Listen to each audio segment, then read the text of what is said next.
Hi everyone, আসসালামু আলাইকুম। কেমন আছেন সবাই? আলহামদুলিল্লাহ, আমরাও সবাই ভালো আছি। এই তো একদিনের জন্য তাবিয়ার দাদু বাড়ি আসছিলাম আমরা সপরিবারে। তো অল্প সময়ের জন্য এসে আমাদের ঘোরাঘুরি কমপ্লিট করলাম। যাবার আগে তাবিয়ার জন্য ছাদ বাগান থেকে পেয়ারা, কমলা লেবু, মালটা এগুলো আমি কিছু ছিঁড়ে নিচ্ছিলাম তাবিয়ার জন্য। টাবি এটা টক টক, যেহেতু এই চাষের এগুলো একটু টক লাগে খাইতে, তবে ছোট বাচ্চারা তো টক খাইতে পছন্দ করে। বৃষ্টি হচ্ছিল, বৃষ্টির মাঝখানে আমি ভিজে ভিজে এগুলো উঠাচ্ছিলাম। এই যে গাছে আবার 3 ফল ধরছে। এই ফলটা পাকলে মিষ্টি লাগে। বাহিরে তো টিপ টিপ বৃষ্টি হয়েই যাচ্ছে, তার ভিতরে আমি আবার ছাদে এটা ওটা তুলতে তুলতে আমার মনে হলো যে আমি তো নিম পাতার চা খাই, তো কয়টা নিম পাতাও নিয়ে নিই সাথে করে।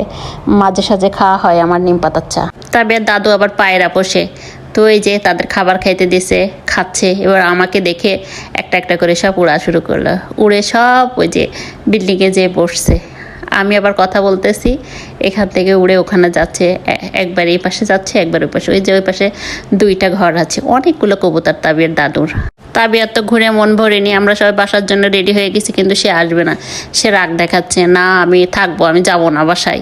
তারপর তার চাচাতো ভাই আবার চিপস দিল, সেটা নিয়ে সে যে আমরা সবাই বাসার জন্য বেরিয়ে পড়লাম। তাবিয়ার দাদু, ভাইয়া, চাচাতো ভাই বোনেরা সবাই আগিয়ে যাচ্ছে। বাসা থেকে বেরিয়ে আমরা ভ্যান গাড়িতে উঠে গেলাম। তারপরে এই যে স্টেশনে চলে আসছি। এটা চুয়াডাঙ্গা জেলার দর্শনা স্টেশন।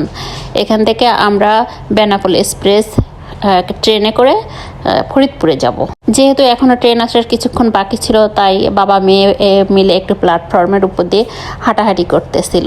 আমিও পিছন পিছন হাঁটতেছিলাম। তখন আকাশে খুব মেঘ, তখন সকালবেলা থেকেই বৃষ্টি। মাঝে আমরা যখন বাইর হইলাম তখন কিছুটা সময় বৃষ্টি অফ ছিল, তারপর আবার ট্রেন ওঠার পর থেকে আবারও বৃষ্টি শুরু হয়ে গেল। যে ফেরিওয়ালা খেলনা বিক্রি করতেছে, আমি আবার তাবিয়াকে দেখাচ্ছি। সে আবার ওইসব জিনিস দেখে কখনোই বায়না করে না। এই তো ট্রেনে যাচ্ছিলাম আর বাইরের দিকটা দেখতে দেখতে যাচ্ছিলাম। এলাকায় আখের চাষ বেশি হয়। তাবিয়া বাইরের দিকে তাকিয়েছিল, তখন তার ঘুম ঘুম ভাব। টিকিটওয়ালা টিকিট চেক করতেছিল। এই তো তাবিয়া এরকম করতে করতে ঘুমিয়ে গেল। তার ট্রেনে ওঠার কিছুক্ষণ পরেই সে ঘুমিয়ে যায়। সে বেশিরভাগই পথই সে ঘুমিয়ে ঘুমিয়েই এসেছে। ভাইয়ার কোলের ভিতরে ঘুমাচ্ছে। বাইরে থেকে আবার পরে বৃষ্টি আসতেছিল, তখন সে আবার তার বাবার কাছে দিয়ে দিল। এই যে আমার পোলা জানলার পাশে বসে বসে বাইরের বৃষ্টি দেখতে দেখতে যাচ্ছে।